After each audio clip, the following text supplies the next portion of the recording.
Bonjour à tous, merci d'être venus écouter cette présentation d'ouvrage. Je dois dire que le lieu qu'on nous a destiné est tout à fait adapté, le vestibule Saint-Louis, c'est les couleurs, voilà, vous allez vous y retrouver, je pense, à la fois dans l'ambiance, dans le style, dans tout. Voilà, c'est pour ça qu'on est allé prendre une photo au pied de la statue de Saint-Louis, c'était normal.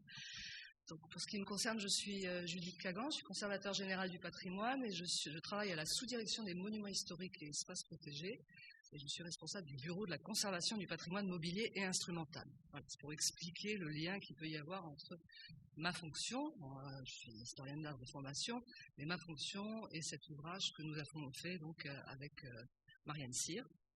Et pour ma part, je suis inspecteur général des monuments historiques, chargé actuellement des régions Occitanie et Centre-Val de Loire, et depuis longtemps passionnée par les trésors d'églises et de cathédrales. Et du coup, c'est pour ça que j'ai eu la chance de pouvoir, avec Judith et toute une équipe d'auteurs que vous allez découvrir, travailler à cet ouvrage collectif. C'est un ouvrage qui est en fait une forme d'aboutissement ou une nouvelle étape vers autre chose. Les trésors de cathédrales, vous le verrez, est au cœur de l'action du service des monuments historiques depuis l'origine de ce service au XIXe siècle. Il se trouve qu'à la fin des années 90, Marianne a eu une mission nationale d'évaluation de l'état de conservation de ces trésors, mais au-delà des trésors de cathédrales, des trésors d'église, les 265 trésors d'église dénombrés en France, dont à l'époque 46 trésors dans les cathédrales propriété de l'État. Nous n'avons parlé que des cathédrales propriété de l'État. Évidemment, d'autres lieux ont aussi des objets fort importants. Et à l'issue de cette mission et de ce travail d'évaluation, ça a été un peu le point de départ pour une espèce de reprise de la valorisation et de l'entretien et de l'inventaire et de la recherche. On va en reparler dans le cours du temps. Il faut peut-être qu'on précise dès maintenant la définition d'un trésor de cathédrale, parce que ce ne sont pas les plus beaux objets de chaque édifice, il s'agit des objets précieux qui y sont conservés et qui sont destinés à l'exercice du culte ou à son ornement. Donc c'est la conception du trésor d'église ou de cathédrale dès le haut Moyen-Âge, et ce qui nous a passionnés dans ces recherches, c'est de partir à la quête un peu de la valeur à la fois historique et artistique de ces objets, mais aussi de leur valeur symbolique, puisque depuis longtemps, c'est cette double enquête qu'on mène, à la fois l'enquête matérielle en fait sur l'histoire de l'œuvre et immatérielle sur l'histoire du symbole qu'elle représente. Sur cette première image, vous voyez que c'est un ouvrage, effectivement, comme on l'a dit, collectif, et puis qui réunit un peu tous les services dédiés à la conservation et à la valorisation des monuments historiques. En particulier, vous voyez le logo monument historique à côté du logo culture, le logo de la médiathèque de l'architecture et du patrimoine et celui de notre éditeur chéri, les éditions du patrimoine ici représentées. Mais avant de rentrer dans l'ouvrage, il nous a semblé important de vous donner des nouvelles d'un des trésors de cathédrale qui peut vous parler évidemment dans cet ouvrage, puisque effectivement il a été au cœur de l'actualité. On avait trouvé le titre avant tout ce qui s'est passé, hein, c'était il y a bien longtemps, au cœur de l'actualité. Et vous avez ici les photos que j'ai prises le 15 avril le soir, au moment où nous attendions sur le parvis d'avoir l'autorisation des pompiers avec le directeur général des patrimoines d'atteindre le chevet. Vous avez ici une vue du chevet en feu, et en dessous la grande sacristie où est conservé et valorisé le trésor. Et donc, à un moment donné, les pompiers ont dit, vous pouvez y aller. Pour des questions, on n'a pas tellement évacué pour des questions de sécurité, c'est-à-dire liées au risque d'incendie, mais plutôt pour des questions de sûreté, parce qu'il n'y avait plus d'éclairage et d'alarme. Et donc, ma collègue Marianne Didier, conservateur des monuments historiques, avait, avec le régisseur de la cathédrale de la Cour du clergé, établi le plan de sauvegarde des œuvres, et donc très vite elle a déterminé quels objets devaient sortir en priorité, ce qui pouvait sortir le 15 avril le soir. À ce moment-là, les pompiers avaient déjà emporté, avec l'aide d'autres agents du ministère de la Culture, tout ce qui pouvait l'être dans la cathédrale, des chandeliers, des tableaux de moyen format, un certain nombre d'objets. Et évidemment, parmi les premiers objets qui ont été évacués, il y a le reliquaire de la couronne d'épines et la tunique de Saint-Louis que vous avez ici. Et c'est une chaîne humaine extraordinaire qui s'est formée parce que pendant que les pompiers, eux, arrosaient là-haut, les policiers qui étaient avec nous, vous avez des policiers municipaux, la police nationale, les pompiers, les collègues des agents de la ministère de la Culture, vous avez ici Marie-Laine Didier, conservateur des monuments historiques, et Antoine-Marie Préau, le conservateur régional, qui ont dans ces petites boîtes toutes sommaires le reliquaire de la couronne des Vigues, la tunique de Saint-Louis, qu'ils emportent à l'hôtel de ville, puisque nous avons été abrités pour la nuit à l'hôtel de ville. Et comme je vous disais, les objets majeurs priorité U1, qui avaient été sélectionnés par ma collègue Marie-Hélène Didier, c'était évidemment le reliquaire de la croix palatine, ici, le grand reliquaire de la couronne d'épines de Caillé, qui juste après la Révolution, le reliquaire du clou et de la croix et le grand reliquaire de la couronne d'épines, fait d'après des dessins d'Eugène Emmanuel Viollet-le-Duc. Comme je vous disais, en étant dans cette salle, évidemment, avec la statue de Saint-Louis qui nous regarde, on ne pouvait pas être mieux placé. A été emportée également la très grande Vierge monumentale, celle qui sortait en procession fluviale tous les 15 août, commandée par Louis XVIII, offerte par Charles X, et due à l'orfèvre Audio. Et vous voyez que ce paquet un peu informe, c'est cette grande Vierge monumentale presque de taille naturelle. Et là, ce pompier-là a pris la couronne qui lui avait été offerte en 1927 à partir des dons d'une paroissienne, la couronne de l'orfèvre Boucheron. Donc pour ma part, c'est ce petit objet qui, une fois emballé, que j'ai transporté pour sortir de Trésor à Cathédrale. Tout ça est arrivé, évidemment, comme vous le savez, vous l'avez vu dans la presse, à l'hôtel de ville, et là c'est le dépôt à l'hôtel de ville, et il y avait une 50aine d'objets, et dès le lendemain, nous avons organisé avec ma collègue de la direction régionale des affaires culturelles le transfert vers le musée du Louvre, où ces objets sont toujours, et le seront tant que certains d'entre eux vont d'ailleurs peut-être revenir à Notre-Dame, mais en tout cas, tous les objets les plus précieux resteront le temps des travaux. Donc il n'y avait pas de risque du fait de l'incendie, mais c'était vraiment plutôt des questions de sûreté qui étaient en question. Et donc voilà, comme quoi, au cœur de l'actualité patrimoniale, c'était vraiment le cas de le dire pour ce qui concerne le trésor de la cathédrale Notre-Dame de Paris. Mais je réinsiste sur le fait qu'il n'y a pas eu d'objet important ancien, classé monument historique, endommagé par le feu en aucune façon.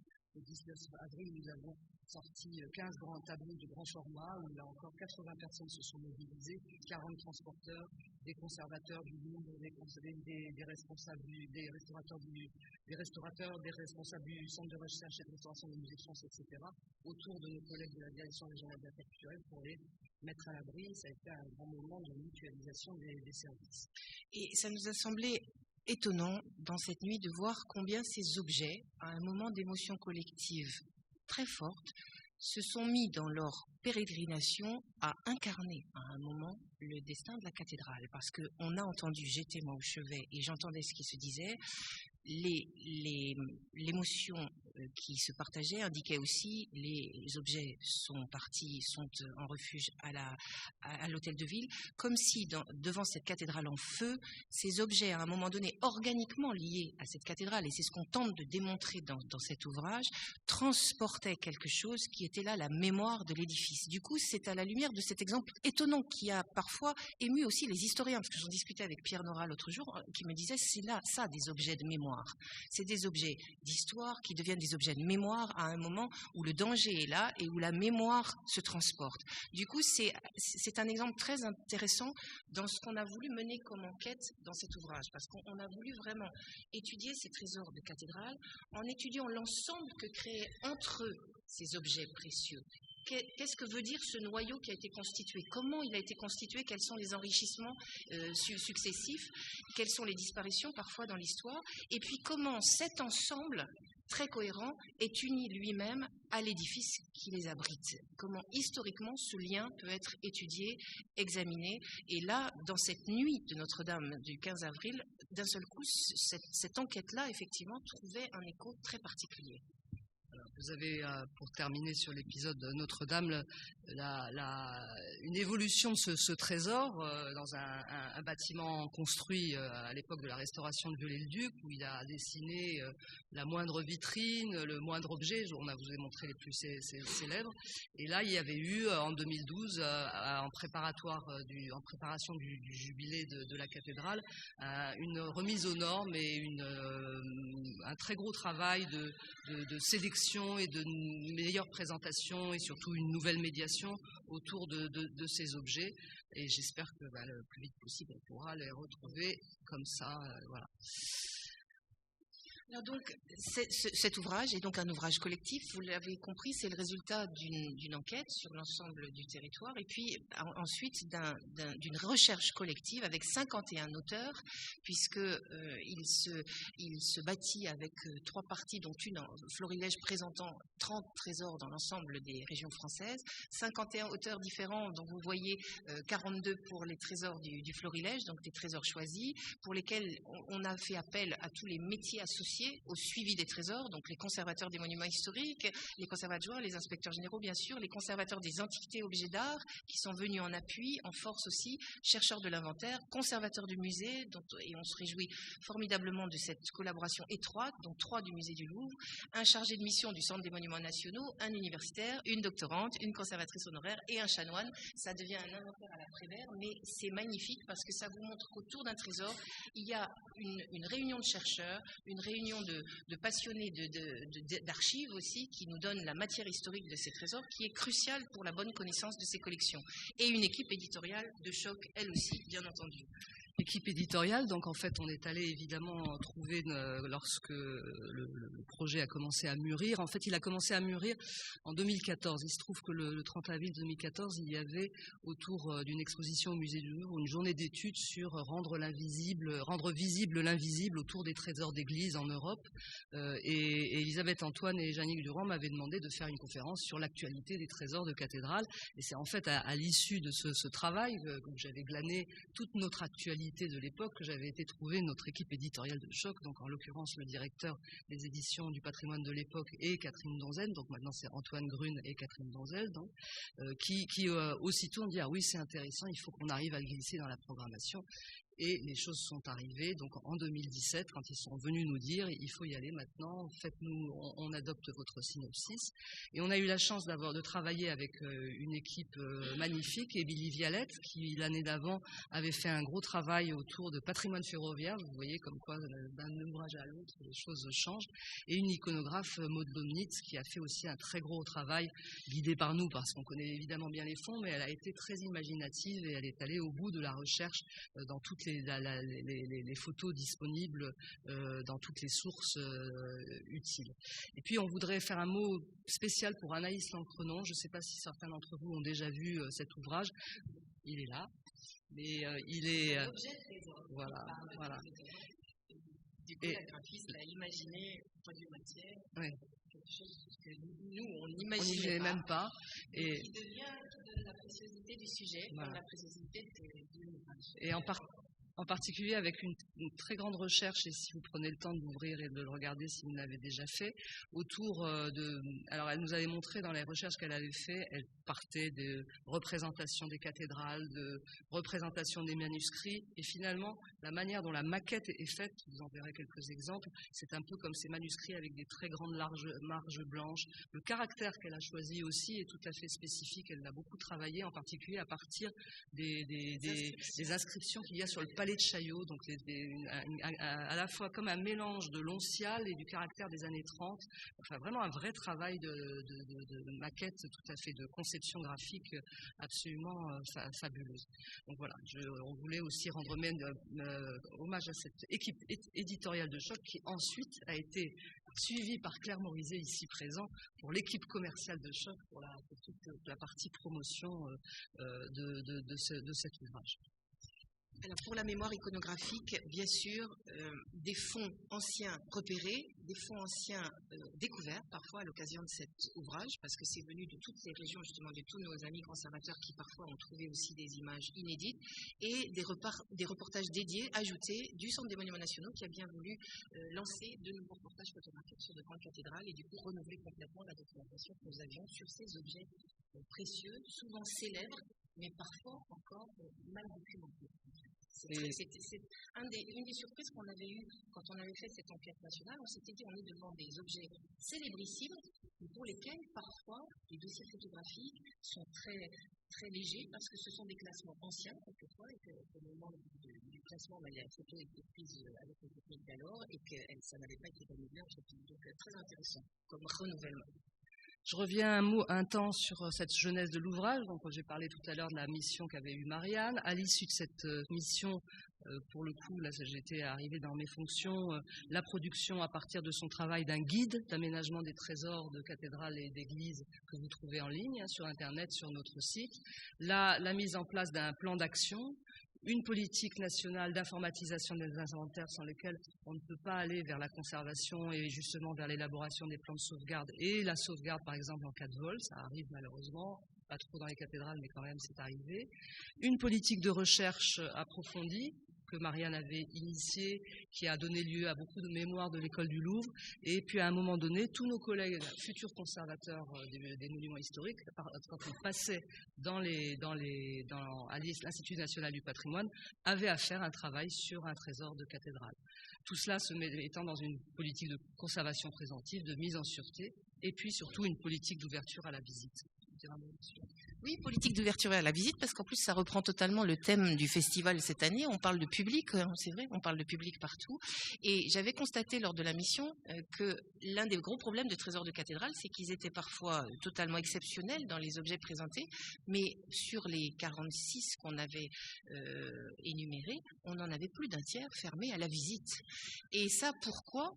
Parce qu'en fait, c'était des ouvertures anciennes dont les piliers, je dirais, ceux qui avaient fait les recherches, ceux qui avaient obtenu les accords, en fait, avaient ouvert donc les lieux sans pouvoir pérenniser les accords sur le temps long et qu'il fallait tout reprendre, qu'il fallait retrouver les conditions d'une bonne ouverture à la visite. Alors là, on a la chance que le Centre des Monuments Nationaux soit devenu totalement moteur sur cette dynamique-là et elle est cruciale pour l'avenir parce qu'il faut que chaque ouverture qui est complexe, qui est un processus complexe de connaissance et ensuite de mise en place, puisse durer sur le temps long avec un accord du clergé sur le temps long et un gestionnaire d'ouverture aussi qui s'engage sur le temps long. Alors, bien sûr, nous prenons la suite de cette fabuleuse aventure qui a été les Trésors des Églises de France, cette exposition magnifique organisée en 1965 au Musée des Arts Décoratifs et inaugurée par André Malraux. Je crois qu'on a une image, voilà, où on voit son regard perplexe d'ailleurs devant la Vierge reliquaire de Morlaix qui s'ouvre. J'adore son regard qui s'interroge. Et il y a eu, à l'occasion d'un mémoire de muséologie d'une étudiante de l'École du Louvre, Isabelle Jacqueline, une enquête très poussée sur les conditions d'organisation de cette exposition et les conditions de réception auprès du public de ce grand projet. C'est une des expositions qui a été le plus fréquentée en fait dans ces années-là. Au point de vue nombre de visiteurs, on arrive juste après Toutankhamon dans les années 1968. Du coup, un grand événement qui a révélé ce qui se cachait dans les sacristies des églises de France. Et qui pour beaucoup, pour les maires eux-mêmes, quelquefois de certains lieux, a été vraiment un événement. Ils ont pris conscience sur l'ensemble du territoire des richesses inouïes qui se cachaient dans les églises, qui n'étaient pas présentées et qui méritaient connaissance, études, restauration et présentation. Et bien sûr, quand l'exposition a été démontée, il n'était pas question que ces objets qui avaient créé l'événement repartent dans des coffres invisibles au public qui s'en était régalé pendant quelques semaines. Donc à un moment, alors du coup, tout notre travail vient bien sûr dans le prolongement de ce qu'ont fait nos aînés quand ils ont réussi cet événement-là. Mais il était temps, des années plus tard, de renouveler l'ensemble de la présentation et l'état des lieux. Alors, nous allons rentrer un petit peu plus dans la description de cet ouvrage. Nous avons conçu cet ouvrage en 3 parties. Une partie histoire que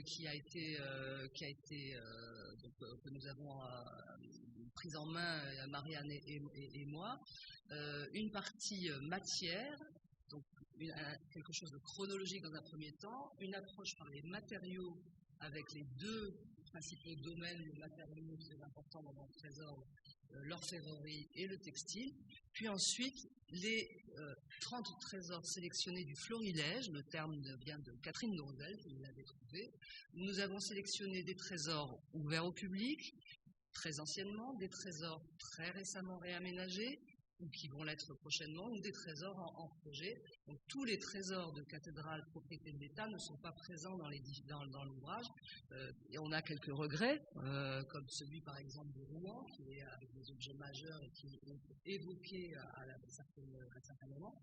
On aurait pu parler aussi de Clermont-Ferrand, qui est renouvellement prochain, on l'espère, et puis énormément de trésors en gestation, puisqu'on compte à peu près une trentaine de projets à travers la France, d'organisation, de monstration d'un certain nombre d'objets précieux liés historiquement et artistiquement à leur cathédrale.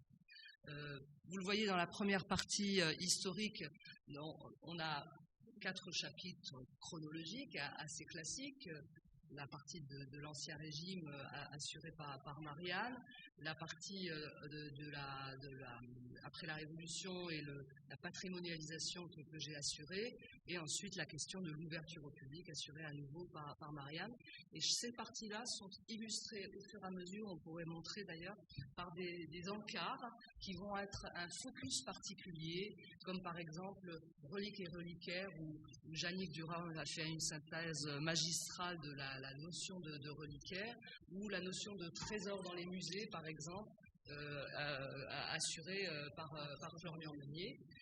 Et puis, évidemment, une figure dont je vais vous parler un petit peu. Une dernière chose, vous voyez les nombres qui sont ici présentés. Donc, 385 illustrations, et on remercie encore le Centre des Monuments Nationaux d'avoir accepté qu'il y ait autant d'images. Tous ceux qui ont fait des ouvrages dans cette salle savent que c'est toujours une lutte pour obtenir autant d'illustrations.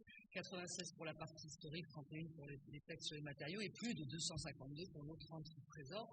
Et nous avons, avec nos collègues, donc, étudié 161 objets ou ensemble d'objets étudiés en détail.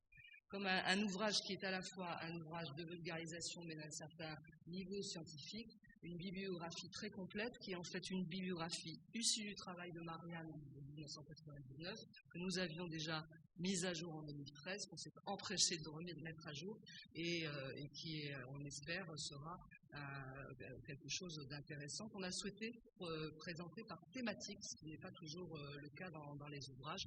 Et puis on a fait également un choix de pièces justificatives qu'on pourrait aussi montrer. Alors, on a voulu pour aujourd'hui vous mettre un peu l'accent sur des axes de recherche qui sont justement, qui renouvellent un peu la pensée de nos aînés qui avaient travaillé vraiment sur les objets eux-mêmes. Nous, on a été passionnés par les lieux trésors, les salles de trésors, parce qu'on s'est tous demandé où était le trésor à l'origine dans la cathédrale, où était la salle forte. Est-ce qu'il y en a des traces architecturales? Comment était lié le lieu trésor au déambulatoire? Comment les objets étaient-ils sortis au moment où leur usage était mis en œuvre, en fait? Et cette recherche sur les lieux trésors était tout à fait passionnante parce que certains lieux trésors ont été bien sûr conservés. Vous avez ici 2 images, c'est 3 à gauche et c'est 100 à droite. On a les dispositions. C'était des salles fortes, généralement difficilement accessibles, très régulièrement au-dessus du vestiaire des chanoines. L'un des lieux aussi très célèbres, c'est Bayeux. Bayeux, on a conservé l'armoire, et là aussi, deuxième axe de recherche que l'on a beaucoup approfondi, c'est les armoires de trésors. Où étaient stocker ces objets, dans quelles conditions ces armoires précieuses, elles aussi, étaient ouvertes. Vous avez à gauche l'armoire de Noyon, à droite l'armoire de Bayeux, à droite et en haut, dessiné par Viollet-le-Duc, et où il met en scène en fait l'ouverture de l'armoire avec un chanoine. Ce sont des armoires parfois peintes, donc conservant un décor peint. Les plus anciennes, donc la plus ancienne que l'on ait, c'est Bayeux, et elle conserve tout un panneau peint. Et ces armoires nous intéressaient aussi, parce que les objets eux-mêmes sont précieux et passionnants, mais les conditions de présentation dès l'origine et les conditions de stockage, les conditions d'usage étaient elles-mêmes tout à fait intéressantes à révéler et à mettre en scène. Donc là, c'est extrêmement important. Chaque trésor du florilège a un peu une présentation homogène avec cette recherche de la localisation, cette recherche des armoires lorsqu'on en a et des éléments que l'on connaît sur les usages. Donc, qui s'occupait aussi du trésor, qui le fermait, où étaient les 3 clés, les fameuses 3 clés. Il fallait souvent 3 clés pour ouvrir le trésor qui étaient dispersées entre 3 personnes essentielles du chapitre. Cet usage-là était intéressant. Et quels étaient les objets sortis en fonction de la cérémonie. Donc, une mise en perspective, en fait, sur l'histoire liturgique qui permet de comprendre après les dispositions par rapport au sanctuaire. Aussi, autre question qui a été étudiée, c'est bien sûr les premières expositions de ces objets, puisque à l'origine, un trésor, c'est aussi une réserve monétaire, donc une épargne pour le chapitre et pour le clergé d'une cathédrale, et donc jamais visible. Nous sommes devant des objets que l'on sort pour des cérémonies exceptionnelles, mais que l'on ne laisse pas voir entre 2 cérémonies aux fidèles et à ceux qui passent dans la cathédrale. Sauf un trésor qui va être le premier à être ouvert au public pour des raisons dynastiques, donc de politique, de démonstration d'un pouvoir politique, c'est celui de Saint-Denis, basilique Saint-Denis, dont on sait que dès le XVIe siècle, il est visité, il est visitable, sa visite est même organisée à la demande des souverains successifs. Et ce sont ces gravures de Don Félibien qui datent du XVIIIe siècle qui nous donnent la disposition de ces vitrines avec déjà un effort de muséographie qui est tout à fait nouveau et qui va inspirer de très nombreux aménagements postérieurs. C'est la référence Saint-Denis du premier trésor ouvert au public. Évidemment, la Révolution est un bouleversement pour l'ensemble de ces collections, entre guillemets. L'évocation que nous faisons dans l'ouvrage, c'est évidemment autour de ce qu'on a appelé les fontes révolutionnaires, et cette image conservée à la Bibliothèque nationale est tout à fait explicite sur la manière dont ces objets étaient traités. Et malgré tout, ce qui est très curieux pour la période de la Révolution, c'est l'espèce d'aller-retour et à la fois finalement la destruction, ça ne sert pas, on l'envoie pour la fonte, pour le bien du pays, parce que ça va permettre de renflouer le trésor, et dans le même temps, les mêmes années, les mêmes mois, des instructions pour dire quel doit être le tri. Vous avez ici la pièce justificative des premières instructions concernant l'inventaire pour l'intérêt d'art et d'histoire, pour l'intérêt de la nation, qu'est-ce qu'on doit sélectionner pour être conservé. C'est une curiosité de ce temps où on a à la fois destruction et des premiers textes relatifs à la conservation. Et on voit bien que, par exemple, comme un trésor comme celui de la cathédrale de Troyes est un véritable enjeu, et l'orfèvre qui aura trop envoyé à la fonte sera condamné pour avoir détruit trop d'objets. Même si lui, pour le coup, par exemple, pour vous donner un exemple, il avait gardé les petites plaques d'émaux, on va voir un petit peu plus loin, qui font toute notre admiration aujourd'hui, quand il avait envoyé à la fonte tout ce qui pouvait être, finalement ça avait été un peu épargné par hasard, et tout le reste avait été parti à la fonte. Ce moment de patrimonialisation, évidemment, qui est assez curieux de la Révolution, va se poursuivre après le Concordat, et on voit très nettement, dans la période post-concordataire, les premiers moments où on cherche à reconstituer le trésor disparu parce que parti à la fonte dispersé, où des donations arrivent, où des commandes nouvelles arrivent, les premiers inventaires dès 1839, des injonctions sont données aux évêques pour qu'ils fassent, chacun dans leur diocèse, et aux préfets d'ailleurs, pour qu'ils fassent l'inventaire des biens conservés dans les cathédrales.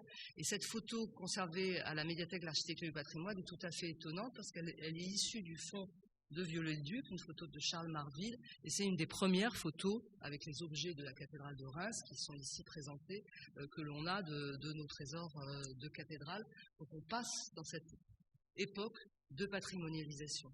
Il faut se rendre compte que ces grands trésors de cathédrale ont tous été présentés, exposés avec l'autorisation de l'évêque, sous l'autorité du préfet. Dans toutes les expositions universelles, vous voyez le trésor de Troyes, vous voyez arriver le trésor de Sens dans ces expositions universelles. Vous avez sous les yeux une des rares photos du Petit Palais, qui a servi en fait à l'exposition de l'art français jusqu'en 1800, organisée sous l'autorité du directeur des Beaux-Arts, Henri Roujon, par Émile Monnier, conservateur au musée du Louvre, et Paul-Franz Marcoux, inspecteur général des monuments historiques. Vous reconnaissez ici le Petit Palais et l'orfèvrerie d'église, et là où il y a le restaurant actuel du Petit Palais. Si vous y êtes allé, et la prochaine fois que vous irez, vous penserez à cette exposition incroyable de tous les trésors. On reconnaît ici la chasse des Vreux, ici la Sainte Coupe de Sens. On s'est amusé à essayer de repérer tous les objets qui étaient présentés dans cette exposition de 1900. Mais comme je le dis, ils ont été présents dans toutes les autres expositions auparavant. Alors Paul-Franz Marcoux, on voudrait aussi pouvoir faire un petit focus sur ce personnage qui a tenu le service des objets mobiliers de 1893 quasiment jusqu'à sa mort en 1932. Il a été donc inspecteur général des monuments historiques. C'est lui qui a mis en place la commission des monuments historiques dans sa section objets mobiliers. Et dans l'ouvrage, nous avons édité les premiers procès-verbaux où les trésors de cathédrales sont classés en bloc, entre guillemets, au titre des monuments historiques, dès 1895, donc c'est très tôt dans la politique de protection que nous avons. Et en fait, à l'époque, la seule manière de disposer d'un inventaire complet, c'était les publications de l'époque, puisque plusieurs abbés érudits avaient commencé à publier en détail le contenu des trésors de Sens, d'Auxerre ou de Conques ou de Troyes. Et c'est à partir de ces éditions et de ces publications qu'on a décidé que ces trésors étaient entièrement classés monuments historiques. Et à titre d'anecdote, on a mis également le manuscrit d'un de ces classements. Il faut dire que Marcoux a été présent dans toute la politique de valorisation, de conservation, les premiers coffres, les premiers réaménagements de trésors, en particulier autour de celui de Sens. Et jusqu'à la fin de sa vie, il a été très présent dans l'accompagnement de ces aménagements. L'autre point important qui nous paraissait très, très significatif, c'était la place des trésors pendant les guerres mondiales. En fait, au moment des guerres mondiales, toujours avec ce souci de prioriser, de mettre à l'abri les objets majeurs de notre patrimoine culturel, dès 1916, des dispositions sont prises même plutôt que 1916, c'est l'exposition, pardon.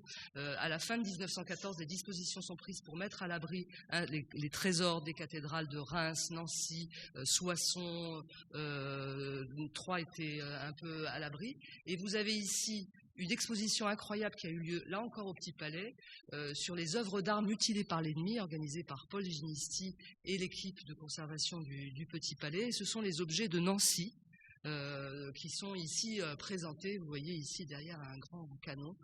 C'était pour montrer à la population parisienne les dégâts qui étaient faits sur un certain nombre d'objets. Alors, les objets liés à Saint-Gozlin n'avaient pas été endommagés, mais tout autour des objets montraient les dégradations faites par les soldats allemands dans cette époque terrible. C'est aussi donc cette partie de la fin du XIXe siècle, ces premiers grands réaménagements et la première volonté d'ouverture au public. C'est très intéressant de voir dans les textes toutes les personnes qui demandent de diocèse, qui demandent au préfet le droit d'ouvrir au public, le droit qu'il y a un besoin de pouvoir accompagner ces personnes. Et vous avez sous les yeux le trésor de la cathédrale de Sens tel qu'il figurait jusqu'avant 1911, avec cette vitrine très particulière et les ornements de Saint Thomas Becket, qui sont toujours conservés évidemment à Sens, dans une vitrine qu'ils avaient récupérée de l'exposition de 1878. Vous voyez, on gardait un petit peu les choses et puis on les récupérait pour les réaménager. Alors bien sûr, c'est grâce aux inventaires qu'on étudie trésor par trésor qu'on peut observer les enrichissements et les appauvrissements de ces trésors. Et ce qui nous a passionnés dans ces recherches, c'est de comprendre les conditions de disparition des œuvres, quelquefois, qui peuvent avoir disparu ou être mises ailleurs. Donc, ce qui se passe quand de grands objets surgissent dans d'autres collections, ce qu'il y a eu, pourquoi un transfert, pourquoi. Et puis, les enrichissements aussi, parce que souvent, les enrichissements sont liés à l'apport de reliques nouvelles. Et ça, c'est un axe de recherche aussi auquel on s'est tous attachés. Comprendre par la relique la qualité du reliquaire, de la commande du reliquaire. Parce que la relique sur le plan à l'époque médiévale, c'est souvent le résultat d'une recherche très difficile, d'une négociation quelquefois entre évêques, ils veulent parfois la même. Je pense par exemple à la tête de Saint Jean-Baptiste qui est à la cathédrale d'Amiens. Elle résulte en fait du sac de Constantinople en 1204 et elle a été réclamée par 3 évêques. Ça a été un véritable combat entre évêques pour récupérer la tête de Saint Jean-Baptiste parce qu'ils savaient qu'en récupérant une relique de cette importance-là, ce serait un bienfait très important pour le trésor de la cathédrale et du coup pour la cathédrale elle-même, parce qu'une fois que la relique est précieuse, elle peut être montrée et en étant montrée, elle peut récupérer des ressources pour le chapitre et pour le clergé qui veut agrandir l'édifice, qui veut quelquefois l'embellir, y créer de nouveaux décors et on peut comprendre par le trésor certaines phases de travaux postérieures à l'arrivée de certaines reliques dans les cathédrales. Ce qui fait que le trésor est à voir comme un miroir vraiment de ce qui se passe après dans la cathédrale. C'est dans le trésor qu'on comprend certains moments qui vont ensuite donner des travaux nouveaux dans la cathédrale. Alors en matière d'aménagement, après les aménagements 19e qu'on a vu tout à l'heure, les aménagements se sont succédés depuis les années 60, depuis cette fameuse exposition des trésors des églises de France. Et là, vous avez sur cette image du livre 3 aménagements récents. C'est Othoniel à gauche à Angoulême, créé par le créateur Jean-Michel Othoniel. Donc un trésor commandé à un artiste. Ça vous montre la dynamique du sujet. C'est pas un sujet qui n'intéresse pas les architectes et qui n'intéresse pas les créateurs. C'est un sujet maintenant. Là, c'est une commande du clergé qui est allé voir Othoniel. Le trésor de la cathédrale du Puy, en haut à droite, qui vient d'être entièrement réorganisé avec le soutien du Centre des monuments nationaux, qui en assure l'ouverture, et le trésor de Troyes, qui a ouvert en 2014 dans sa nouvelle présentation. Donc des présentations qui se multiplient et qui se renouvellent de manière très régulière. Alors voilà un sujet qui est totalement inédit, qu'on a choisi pour cet ouvrage, parce qu'on avait repéré, Judith, en premier, que certains objets de trésor sont demandés dans le monde de manière régulière pour de grandes expositions internationales. Et pour ma part, lorsque j'avais fait le tour de toutes les régions françaises pour reprendre les inventaires de tous ces trésors, je m'étais rendu compte qu'il était parfois plus facile de voir les objets de Nancy, par exemple, de l'an 1000, les objets de Saint-Gozlin, à Tokyo ou à New York, qu'à Nancy même, où là, il fallait écrire, il fallait prendre rendez-vous, etc. Du coup, on s'était dit, toutes les deux, ces objets voyageurs, il faut pouvoir les mettre en lumière. Ce sont vraiment nos objets ambassadeurs partout, mais qui parfois, lorsqu'ils reviennent, doivent vraiment pouvoir porter le trésor auquel ils appartiennent pour convaincre quand il faut le reprendre, quand il faut renouveler les recherches et reprendre les présentations. Donc, voilà. Un seul exemple ici avec la châsse de Saint-Romain conservée à la cathédrale de Rouen, qui est le seul moyen de nous permettre d'évoquer l'importance du trésor de la cathédrale de Rouen, puisqu'effectivement la chasse part régulièrement en exposition, mais le trésor n'est pas ouvert.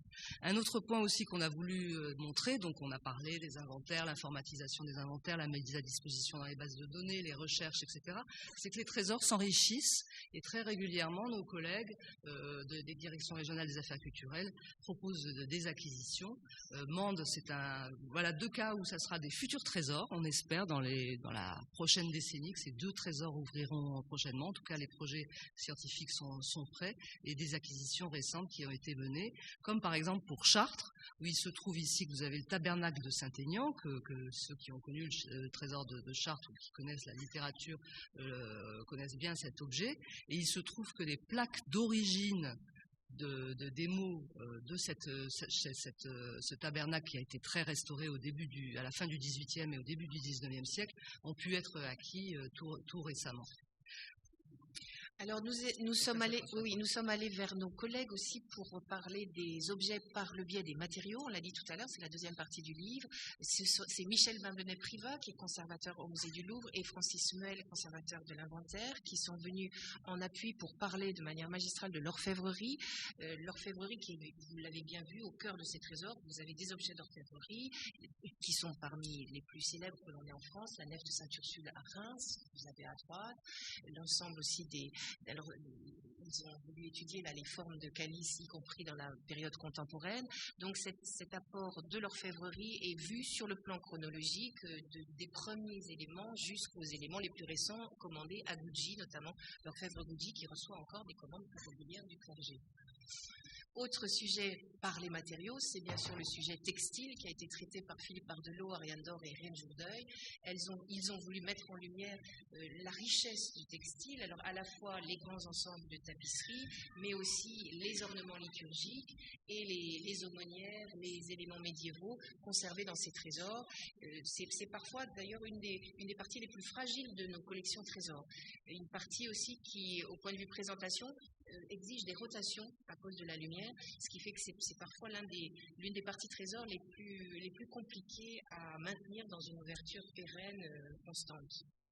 Alors, je montre juste un détail de cette partie-là qui a encore été travaillée différemment par notre graphiste, où elle a voulu encore approfondir cette question de préciosité, de secret, en faisant ce cahier tout à fait spécifique, vous voyez, qui reprend la dorure de la couverture.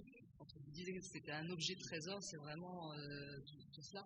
Et là, du coup, alors que le reste de l'ouvrage, les illustrations sont de différents formats, les illustrations dans cette partie-là sont en pleine page pour bien mettre en valeur les matériaux, cette approche très spécifique par matériaux et la préciosité de ces matériaux. Alors voilà le résultat de l'enquête. Pour vous donner une idée, quand on disait que nous étions au cœur de l'actualité patrimoniale, cette liste mise à jour hier pour vous... Oui, parce qu'on a des ouvertures depuis la sortie de l'ouvrage. C'est pour ça qu'on s'en réjouissait tous. Basse-Terre, par exemple, que nous n'avions pas sur la liste au moment où je l'ai dit pour Claire. Basse-Terre qu'on n'avait pas, vient d'ouvrir. Et Rennes ouvre très vite. Et Rennes ouvre le 12 juin. Voilà, vous voyez, c'est la semaine prochaine. Donc cette liste vous montre bien cette actualité, puisque vous voyez que ces réaménagements, ces réouvertures, ces nouveaux projets sont dans la dernière décennie, et c'est vraiment sans doute ce mouvement initié à la fin en 1996-99 qui a permis tout cela. Et puis aussi le fait que dans la politique de conservation des cathédrales, si vous parlez de celle-là, vous savez que beaucoup de cathédrales sont en travaux, non seulement pour leur clos et leur couvert, c'est-à-dire la couverture évidemment, mais également tout ce qui est décor, tout ce qui est prise en compte de la conservation du patrimoine mobilier.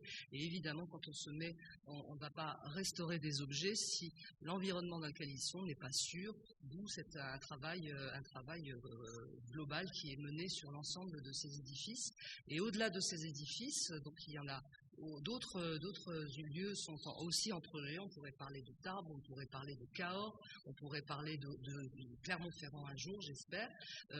Et en tout cas, la liste que nous avions sélectionnée était celle de ces 30 trésors émanant du florilège. On va passer dans cette dernière partie plus rapidement pour montrer quelques exemples.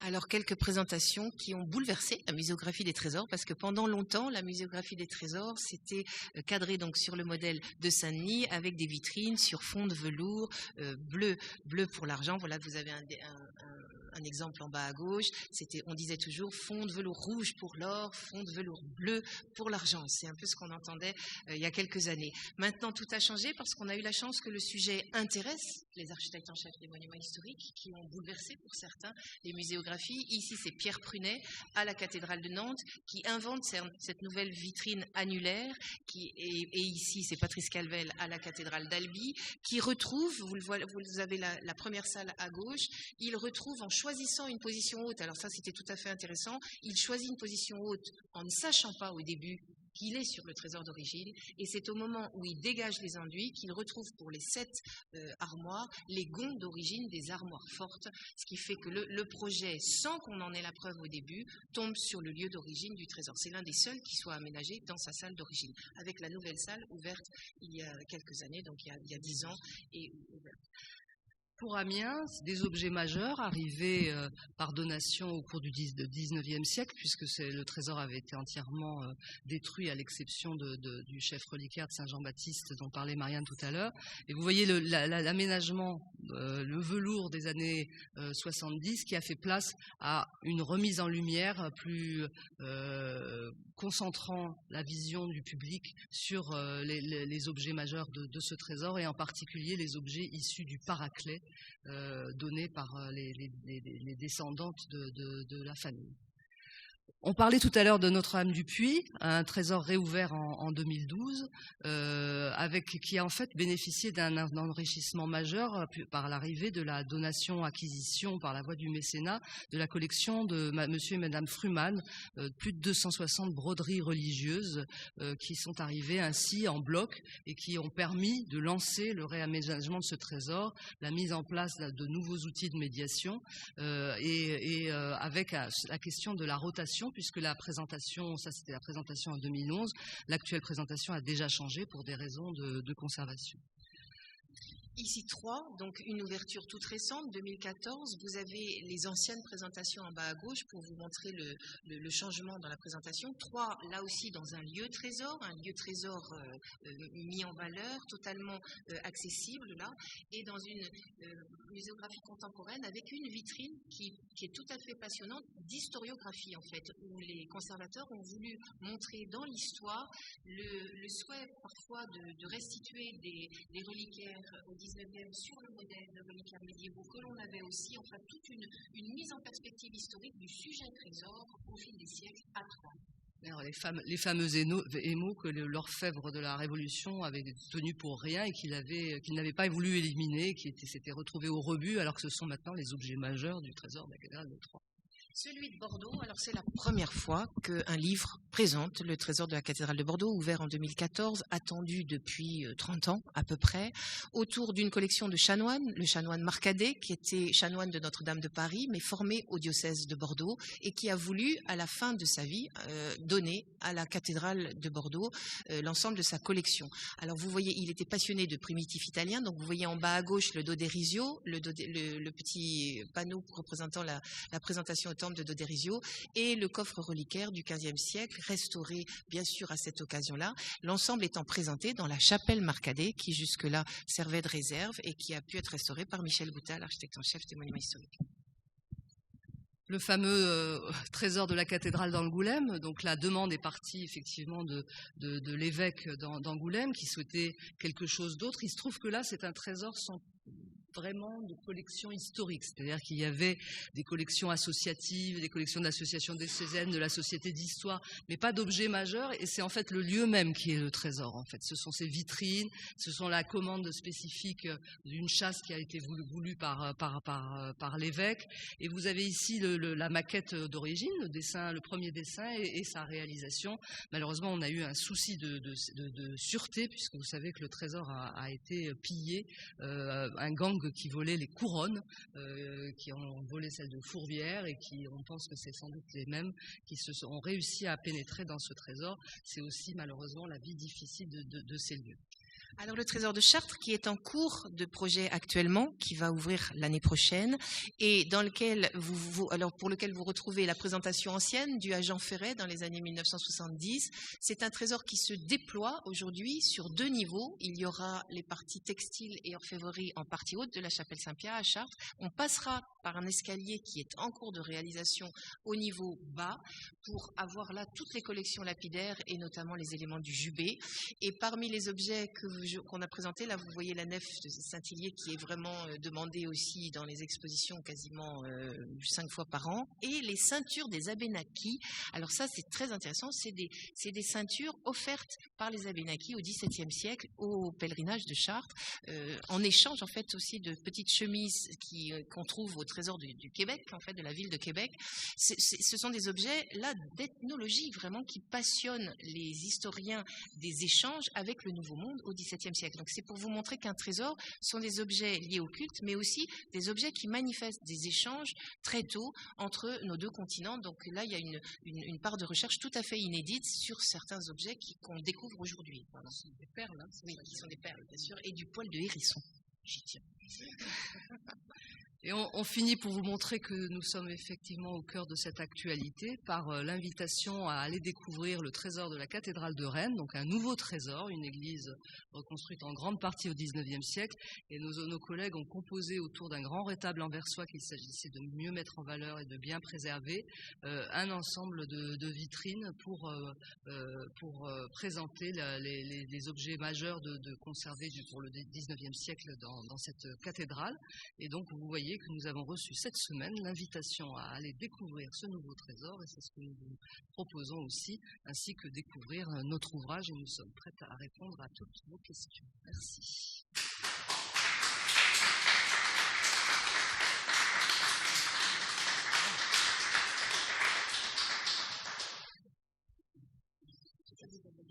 On répond à toutes vos questions, si vous voulez, parce que le sujet...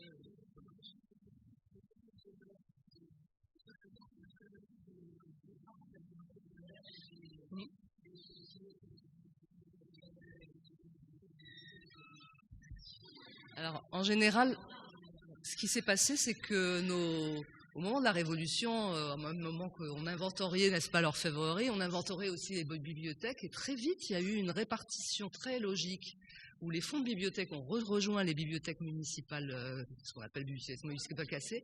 Ils ne sont pas très peu restés. Le seul exemple vraiment à part que nous ayons, c'est celui de Poitiers, où effectivement les manuscrits de la bibliothèque du chapitre sont restés, sont présentés, et d'ailleurs ils sont en train de réfléchir au renouvellement de la présentation, parce que les vitrines faites il y a une vingtaine d'années ne sont plus tout à fait aux normes de conservation d'aujourd'hui, mais donc la plupart des bibliothèques du chapitre sont dans les bibliothèques, voire à la Bibliothèque nationale évidemment pour certaines, mais il n'y a plus d'ouvrages anciens, en tout cas très peu d'entre eux, et on évite aussi, parce que vous avez vu les lieux trésors, ils ne sont pas forcément faits pour conserver les documents graphiques ou les documents sur parchemin. Voilà. Oui, reliure, non. Bah, c'est la séparation des fonds, ça c'est sûr, hein, mais elle est très ancienne. Elle est très ancienne. Mais par contre, pour la médiation, on insiste beaucoup dans tous les nouveaux trésors pour que les objets qui n'y figurent pas, mais qui appartiennent à ce trésor d'après l'histoire et d'après les inventaires, ils soient signalés par la signalétique d'accompagnement. Je pense par exemple, alors là on n'est pas dans une cathédrale, mais à Saint-Cernin-de-Toulouse, où l'évangéliaire qui existait à Saint-Cernin-de-Toulouse a été offert à l'empereur en 1812 lorsqu'il vient dans la ville. Et donc l'évangéliaire, très important, est maintenant à la Bibliothèque nationale. Ben là, la ville de Toulouse va reprendre sa signalétique trésor pour signaler et le mettre en photo les objets essentiels qui appartiennent au trésor et qui sont visibles ailleurs. Parce que ça aussi, c'est la suite de la recherche trésor. Il faut qu'on retrouve la cohérence, même si les objets sont visibles dans d'autres collections publiques. Il faut qu'on comprenne ce qu'était le trésor d'après l'inventaire. Oui, heureusement. Oui, bien sûr. Et c'est celles qui nous permettent, en plus, quand on les a, de faire l'histoire de nos trésors. C'est vraiment sur les inventaires qu'on travaille. Bien sûr. Voilà. Bien sûr, oui. On l'évoque, et puis surtout, par exemple, c'est pour ça que, par exemple, on a tenu, sans les archives, on ne sait pas ce qu'on ferait, de toute façon. Par exemple, les premiers inventaires, on en a sélectionné un, qui est évidemment celui de l'un des inventaires de la cathédrale de Sens, celui de 1622, mais qui a l'intérêt de parler du calice de Saint-Rémy en expliquant comment il a été restauré, redoré, ceci, cela, etc., qu'il est tombé, etc. Enfin, une pièce incroyable. Les pièces d'archives sont indispensables à la compréhension. De la même façon que nous sommes allés pour le 19e siècle sélectionner un exemple des commandes, puisqu'il faut se rappeler que l'évêque est un fonctionnaire de l'État, le clergé c'est un fonctionnaire de l'État, donc toutes les commandes de nouveaux ornements, de la décoration qui est faite au cours du XIXe siècle sont faites sur des fonds d'État, c'est l'administration du culte, et donc tout est conservé avec par exemple ici, l'un des plus importants orfèvres, celui qui a chevronné la couronne que vous avez vu tout à l'heure, Placide de Poussière de Ruzan, voilà, donc bien sûr toutes ces pièces d'archives nous sont indispensables, mais c'est sûr que dès la Révolution, on voit qu'il y a répartition des fonds. Tout ce qui doit être part dans les bibliothèques ou dans les.